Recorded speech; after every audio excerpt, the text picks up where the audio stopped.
listen to most of it, and it's just like you hitting the pipe there. I'm like, and I'm rolling. I'm out there trying to run. I'm tripping over my own feet. Right, there you go. It was good material, buddy. Ooh, Scooter, you coming in hot. I don't say you want to hit the horns today. I'll tell you, man. Like again, algorithms, right? Like my algorithms. That's spicy food down there. That Creole. Cones. Come on, you get some gator and some crawdad. New Orleans, just been popping the last couple of days as far as news stories and things that they're celebrating there and whatnot. And I got to say, let me preface this with, I've been to New Orleans. I went there actually for my brother's bachelor party. We had a lot of fun. I actually met a couple of New Orleans cops there based on some shenanigans, and they were super nice guys and nothing but love. I was just going to leave it at that. I'm just going to leave that there. Moving on.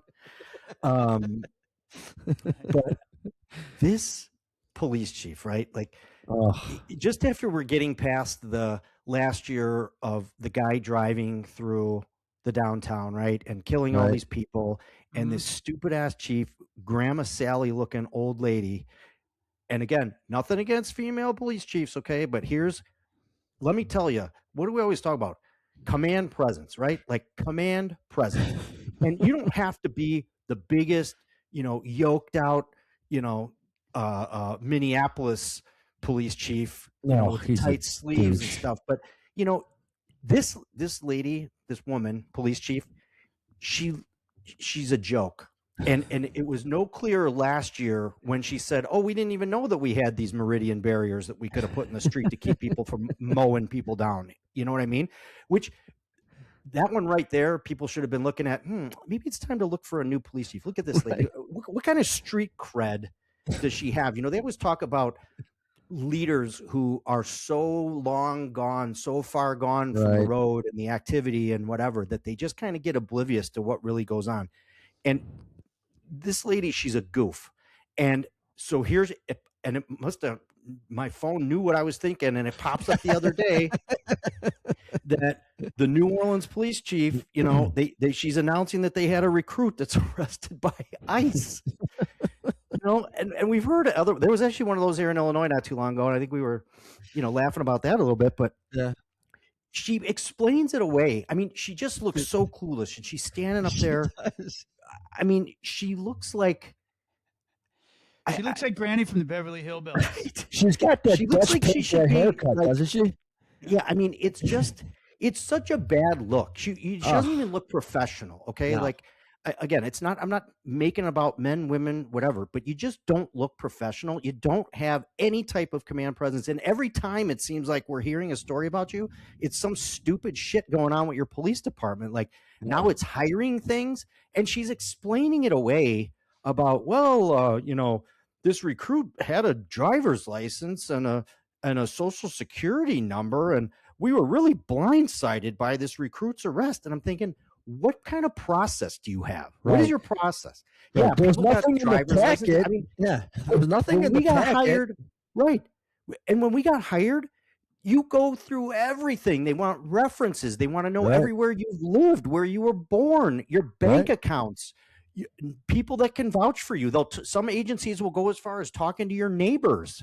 I mean, it's like a very involved process. So for you to stand up there as this goofball police chief, not knowing that you had a person in your throes of recruits that got grabbed up by ICE, and they didn't go into detail about what it was. They just said that it was one of these removal orders that went back to June of 25 while this person was in the process, and that the removal order was final in December, and that's why he got launched. So they didn't want to comment anymore about what it was.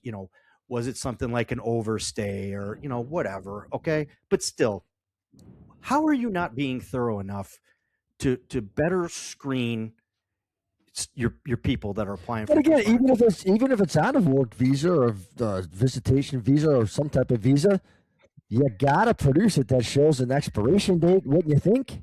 Right.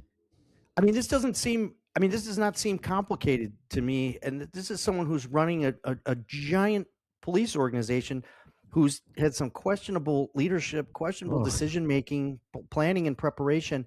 And no disrespect to any of the beat cops, the people working the street in New Orleans. I understand it's a difficult place, and honestly, with what they deal with like not only just all the crime that they have there, but all that other stuff that goes on with Bourbon low Street pay, and all that. turnover, Yeah, high I mean, crime. yeah, right. Let's look at the history of the New Orleans Police Department. It's not a mystery to anybody. We're not knocking or making fun of anybody. Even the New Orleans cops know that. Other than its Mouta unit, which is actually the only aspect of that agency that has a national, like, oh yeah, that's squared away. Like they bring the horses in, clear off all the people pissed drunk, in the French Quarter. New Orleans has been a mess. Low pay. I mean, this goes back to Katrina. I mean, although it's a chocolate city, that gig was not very sweet, to be honest with you. Right. And in defense, like there's a lot of middle layers. A lot of people left that organization because of pay, because of the mentality. The situations there. Ann Kirkpatrick is the superintendent, so to speak, is her title there, and she got the job in 2023 when the last guy signed up. Little fun fact here: his name is actually Sean Ferguson, and it's spelled the same exact way. No way. All these guys on LinkedIn living a double life. Wow. Yeah, right, exactly. It wasn't me. It was not me at all, because I have no affection for French food and spicy things like that. You don't eat jambalaya. They went with her for the Irish angle down there. But she was the chief of Portland, or not. She was the chief of Oakland, California, and left there because obviously Oakland's still Oakland. There. And a little known fact for you guys as well, you Midwestern guys, she was a bureau chief in Chicago. Oh, I do remember that. Chicago. Again, all places where she's obviously had a great impact. I thought they demoted Jane Byrne and just put her down as a bureau chief. But, she's seen some drop in crime. Again, who's reporting the stats, whatever they say, 67% reduction in homicides, according to the 2025 reports. And she is working on a lot of the things that we complain about for pay in the South. Pay in the South for cops sucks. It does. It's lower. I mean, look, I'm not complaining. But it is expensive to live in and around any city in the South on the wages that they pay cops. And a lot of agencies are doing a lot about that, and so is she. But she claimed that they had no idea this was going on with this officer that they were hiring. Now, obviously the chief has to take responsibility for everybody's actions up and down the chain of command. But I mean, like, who's in the middle of that? How far down are they? How desperate are they to get officers to fill the ranks there? Who's scrutinizing the paperwork? Things like this will happen to somebody. I'm just going to be honest with you. From being an officer for a while, like Scott said, it has nothing to do with gender or race or whatever.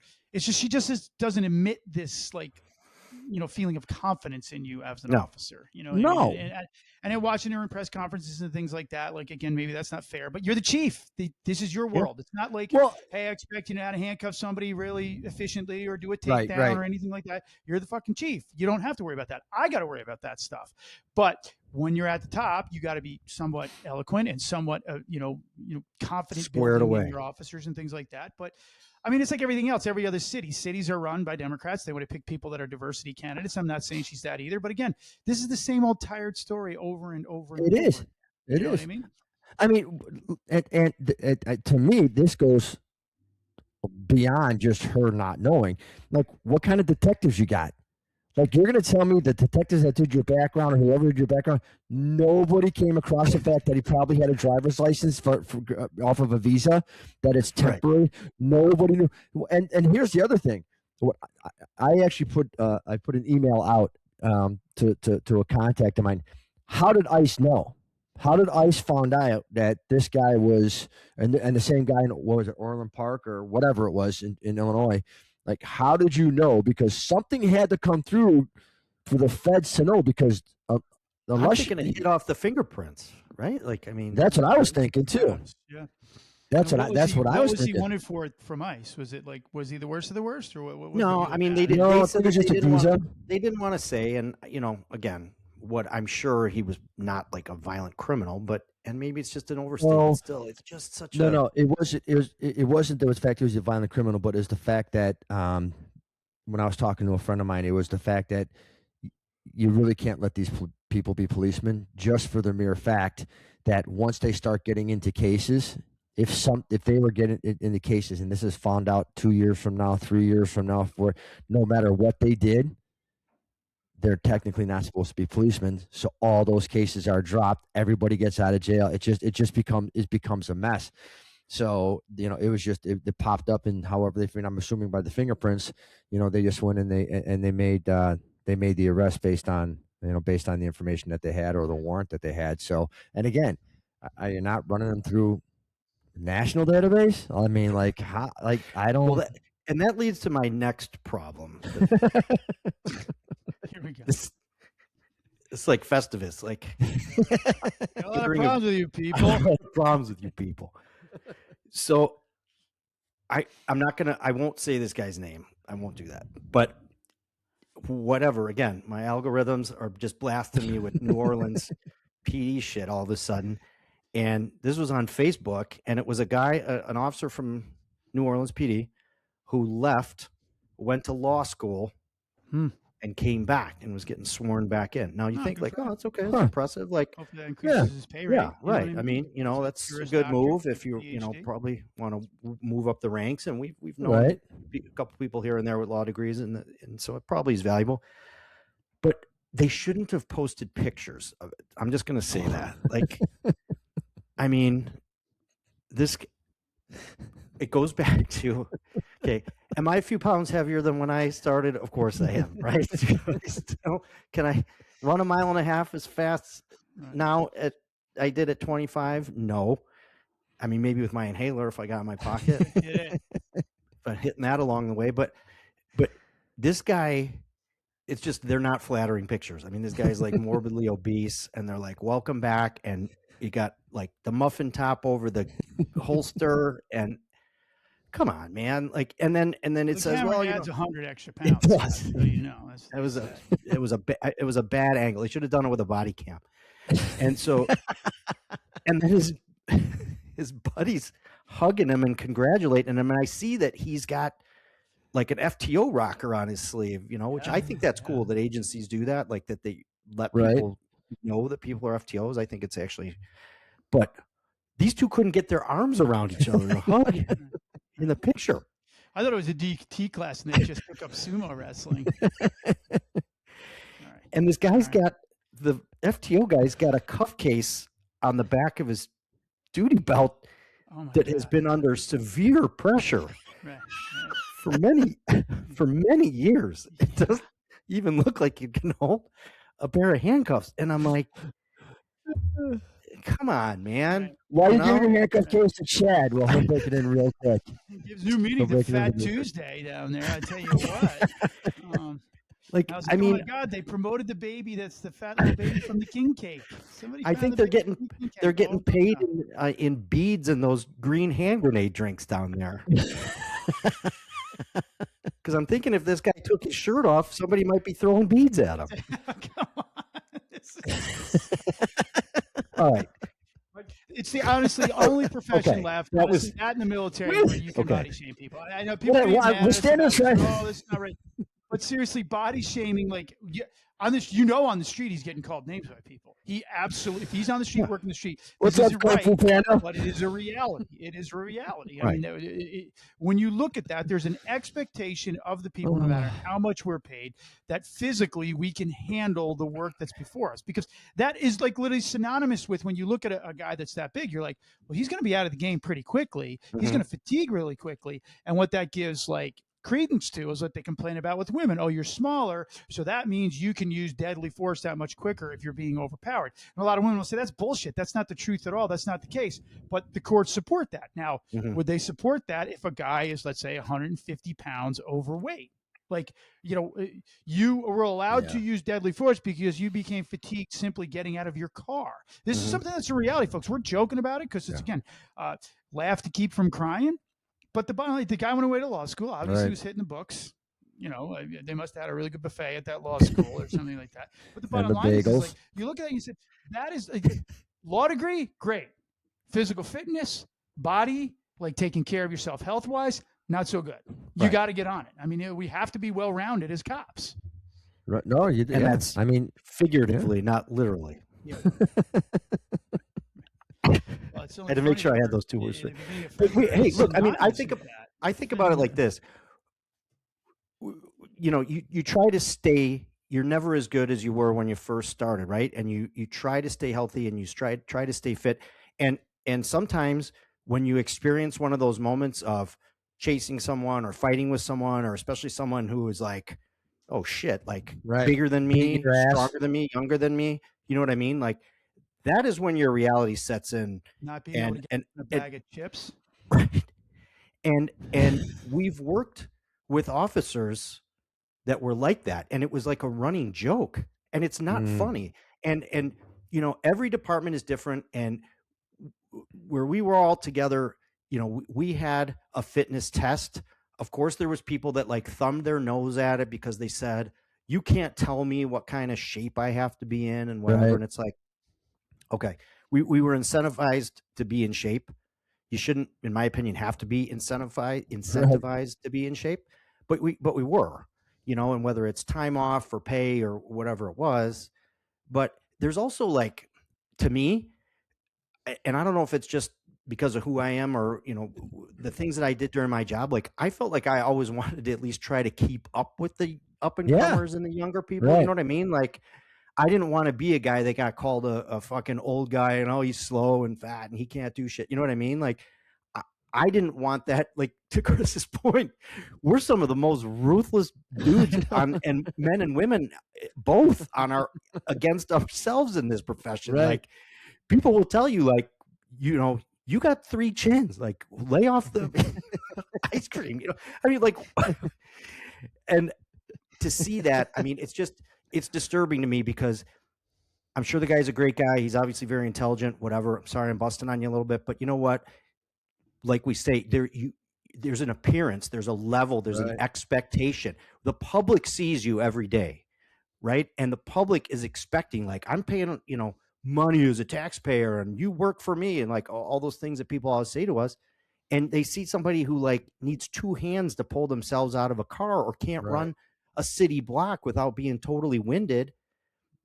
To me, that's unacceptable, right? No, I agree.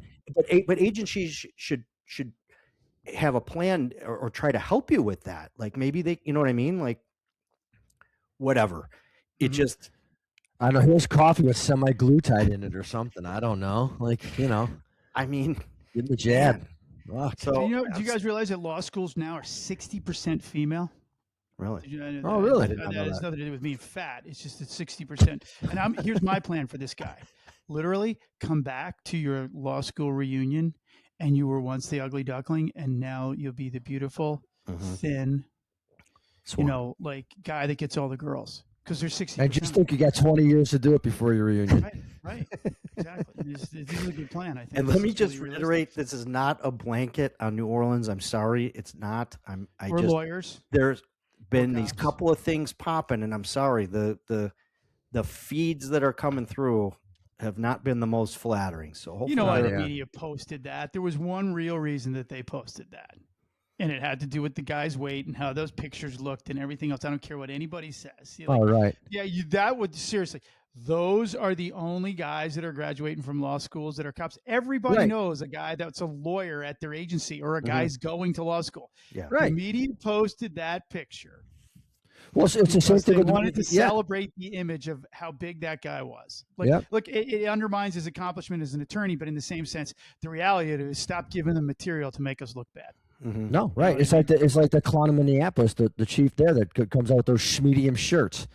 And, you know, he comes out like when I look at those two. I'm like, bro, this just shows me how much of a coward you really are. Because the tighter the shirt, the more you're trying to.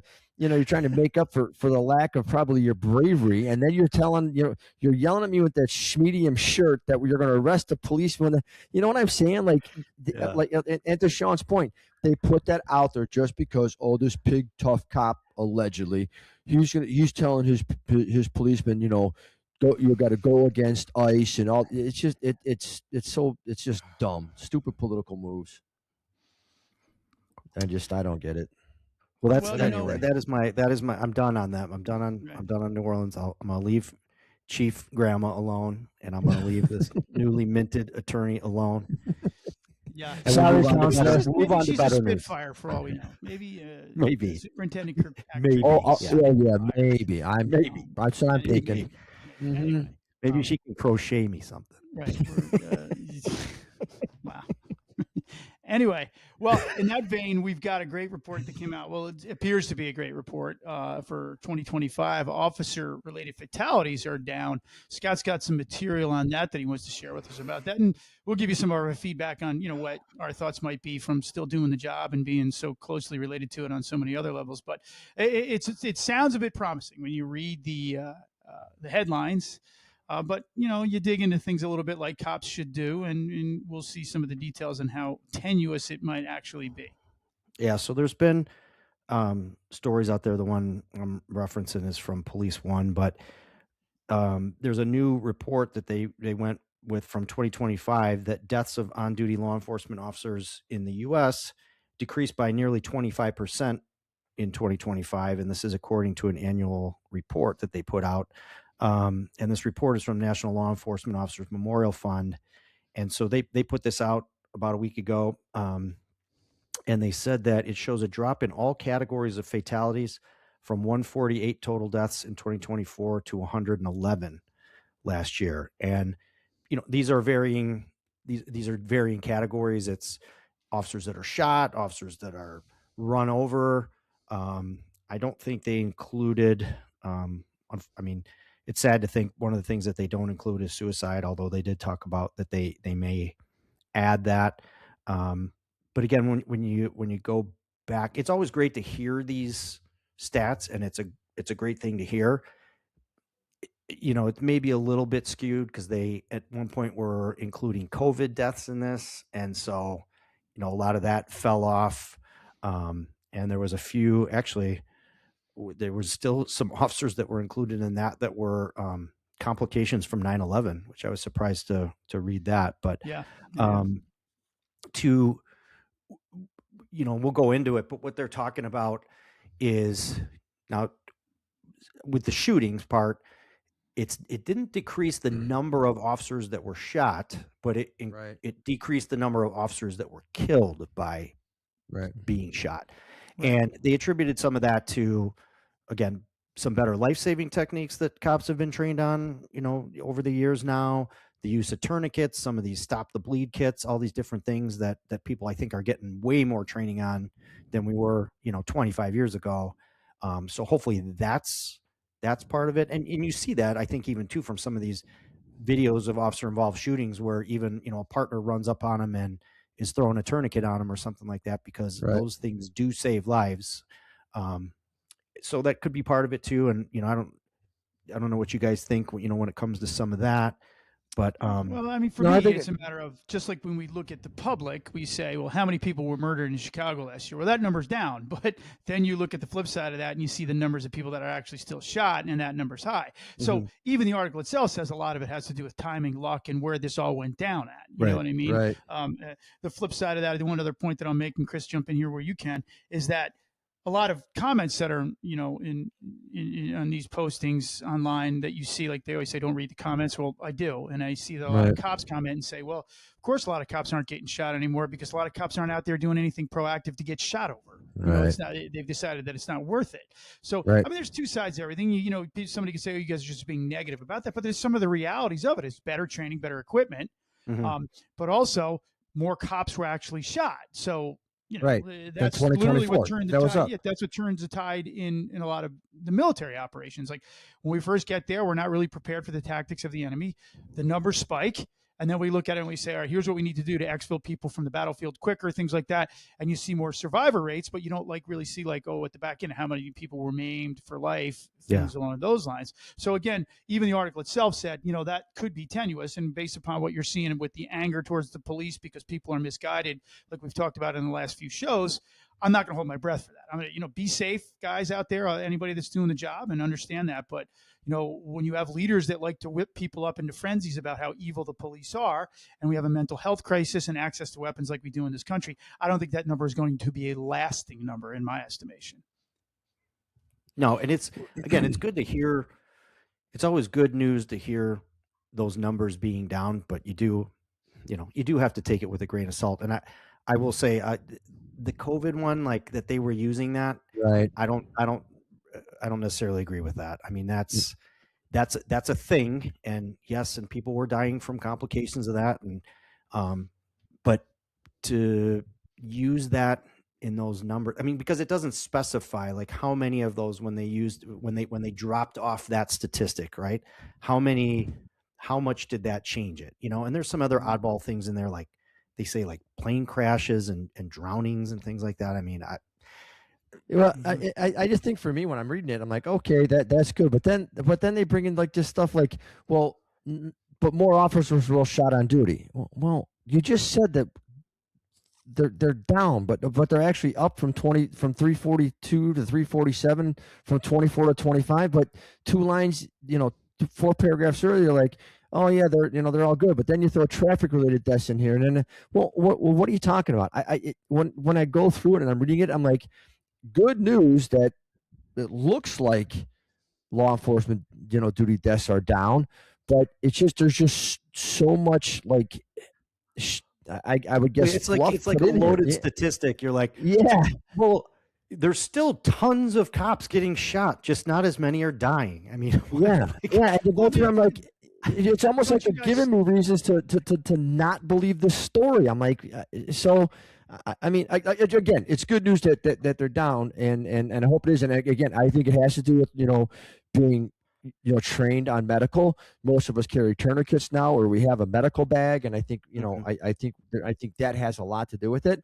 But then in this article, it's like, well, maybe they're lucky enough to get shot in front of the hospital. Well, what the hell is that? You make all your traffic stops in your hospitals right now. Right. And so the dispatchers automatically know Ferguson's going to call out a stop right by the ER, so in case anything goes bad. Yeah, I'm like, that's going to become a general order. Right. You can only make traffic stops within a half mile of a level 1 trauma center. And then the nurses will say things to us like, "Don't come in here because I get so many tickets because that's all where you're making traffic stops." Right. What? Anyway, but let me ask you both. Like, you're more than likely going to be killed by a tree as a cop than anything else out there in the history of policing because of the way we drive and what we do. I think the one that's probably truest and really the best results of better training and maybe like the way we look at doing things on the roadway is a 23% drop in traffic related crashes, whether that's being officers involved in fatal crashes or being, run over. And a lot of it is equated to now we're doing that driver's side approach, whatever that is, has really helped save a lot of lives. Where it's like, yeah, we ditched touching the trunk and all that stupid shit. Right, and we went over to like things that were actually going to make things a little bit safer for us. So that is promising to have, because like Illinois, of all places, you guys remember remember that rash of troopers that were getting run down because of the way people were operating, and move over laws and hands-free laws are great, and that's what they quote in the article. But people don't give a shit about that. No. That is us figuring out where we're making traffic stops. If we're making less traffic stop, that probably has an impact on it as well. But the bottom line is like that is us saying we're going to take control of this on our own because we have to do the work. But interdiction we've driven down because of all the connotations of that, proactive policing for a certain amount of time. But I did find a lot of heart, in that, because more than likely as a police officer, you're in a car a lot. You're more than likely going to be injured or maimed or killed in a vehicle related incident in some way. Mm-hmm. Right. Well, I feel like it all offsets because, yes, especially like the troopers, and yeah, we did have a rash of a lot of troopers getting hit here, but it's almost a wash because all the proactive things you do, your approach to the car, your positioning of your vehicle, all that stuff is almost negated by all the people that are texting and smoking weed and doing all the other stupid shit while they're driving, especially here, that it's like, literally the police have to adapt, the ones that are working those kind of highways and all that. You have to adapt just so you don't get hit by somebody who's texting, somebody who's smoking weed in the car, God knows what else. And so you're up against a new challenge now every time, right? Just not in addition to your just safety of approaching the car on a traffic stop. I got to worry about what all these stupid drivers are doing. Absolutely. Well, and I just think that it's one of the things that I've said before that we're probably one of the professions that learn from somebody being severely injured or dying, and Sean, you probably know the most about this, being in the SWAT world for so long, because you guys would train based on some other operator getting injured or killed in another jurisdiction or another state. You would change your tactics. I mean, when I worked with you guys on SWAT, it was I just sent the dog, and then that was it. But you guys had to change tactics every time, or policemen in general, but mostly SWAT. You guys would change tactics every time there was the fatality or a severe injury. And I just think that it's great to hear these things, but I just I have to take it with a grain of salt, because they're they're throwing in a lot of just fluff, and B, the more I've been watching this stuff about policemen and all this other stuff, it's just what's the angle? Like what's the angle of the person writing it, and what are they trying to show or they're trying to prove? Because I don't know. I just wish there was a journalist who would go out, hey, this is it's down. This is why, whatever. These are the 5 top reasons why, and we're gonna But I just think when they start putting a lot of fluff, it's just I don't know. I just don't know how to take it. But again, you'd have to really dig into some of those things, like some of those officer-involved shootings or officers that got shot. Like, okay, what were the circumstances, and what did they have available to them that right. kept them from dying? Like you said, this guy, if he hadn't made a traffic stop 2 blocks from a hospital, he would have died. Or somebody that unfortunately did die because they didn't have or had never been trained on how to use a tourniquet, or didn't do something like that. So we're not trying to minimize the statistics. I mean, it's great news. Saying of less officers being killed. Right. The reality of it, like we said, is just that there is still a ton of violence directed towards police officers out there.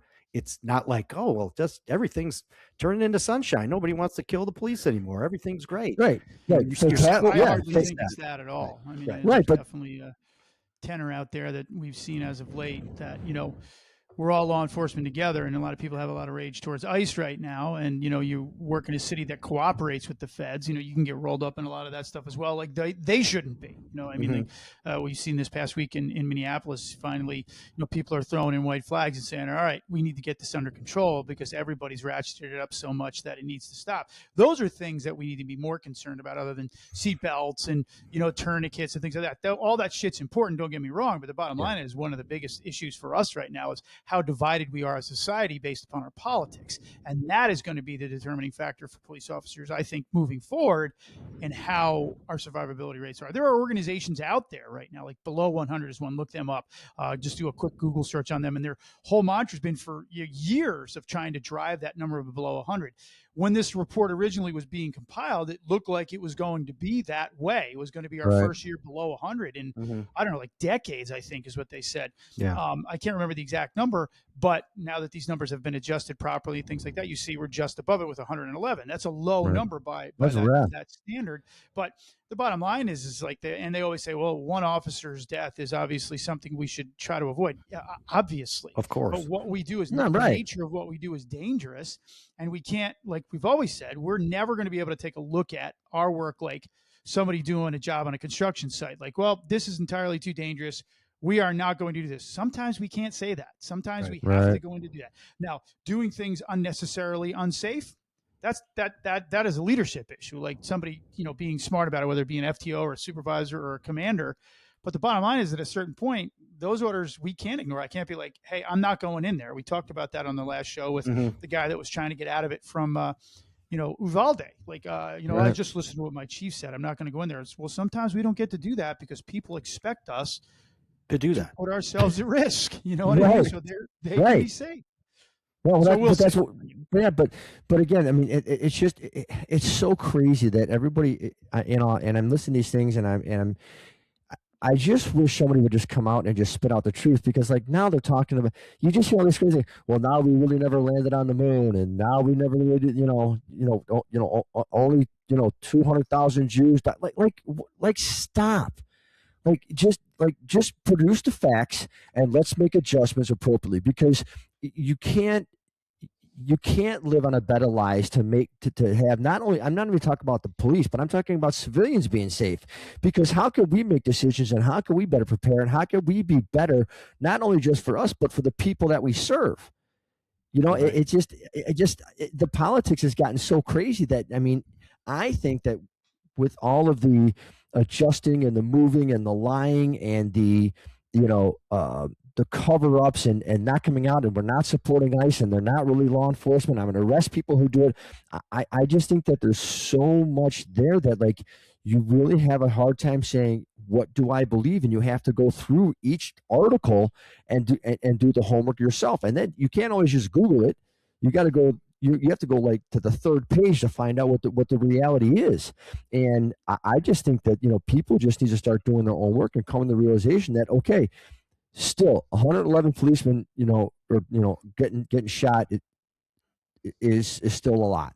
But more cops are getting shot too. Why is that? What can we do? How can? Well, I don't know. Maybe if we all come together, if we prosecute more people that have guns, put them in prison. And again, I'm not going to get on a rant about that, but I just think that we have to take what the reality is and make adjustments accordingly. We are at the hand of the politicians who vote these laws in. They're the ones that should be shitting down and taking a serious look, going, why are there 111 policemen being shot in the United States?